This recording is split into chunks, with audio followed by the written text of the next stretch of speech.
കൊട്ടാരക്കര ഡിണ്ടിഗൽ ദേശീയപാതയിൽ മത്തായിക്കോക്കയ്ക്ക് സമീപമുണ്ടാകുന്ന വെള്ളക്കെട്ടിന് പരിഹാരം കണ്ട് പൊതുമരാമത്ത് വകുപ്പ്. കഴിഞ്ഞ ഒരാഴ്ചയായി പെയ്തുകൊണ്ടിരിക്കുന്ന കനത്ത മഴയെ തുടർന്നാണ് ഈ ഭാഗത്തെ റോഡിൽ വെള്ളം നിറഞ്ഞു കിടക്കുന്നത്. തുടർന്ന് ഇതുമായി ബന്ധപ്പെട്ട നിരവധി പരാതികളുടെ അടിസ്ഥാനത്തിലാണ് പൊതുമരാമത്ത് വകുപ്പ് ഈ ഭാഗത്തെ വെള്ളക്കെട്ട് ഒഴിവാക്കാൻ നടപടി സ്വീകരിച്ചത്. കഴിഞ്ഞ ജൂലൈയിൽ വെള്ളം കെട്ടിക്കിടന്ന ഭാഗം റോഡിന്റെ ഒരു വശത്തെ സംരക്ഷണ ഭിത്തി തകർന്നു. റോഡിന്റെ ഭാഗവും ഒലിച്ചുപോയി.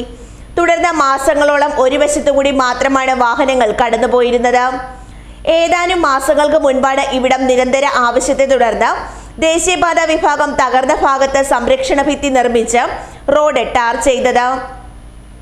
എന്നാൽ ഈ ഭാഗത്തുണ്ടാകുന്ന വെള്ളക്കെട്ടിന് പരിഹാരം കാണാൻ ബന്ധപ്പെട്ടവർ തയ്യാറായില്ല.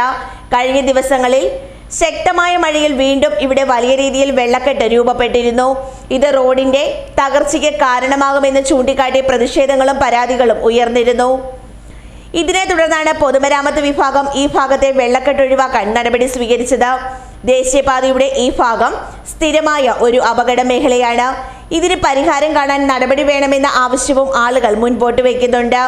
മേഖലയിലെ വെള്ളക്കെട്ട് ഒഴിവാക്കിയതോടെ അപകട ഭീഷണിക്ക് പരിഹാരമായി. News bureau, Peermade.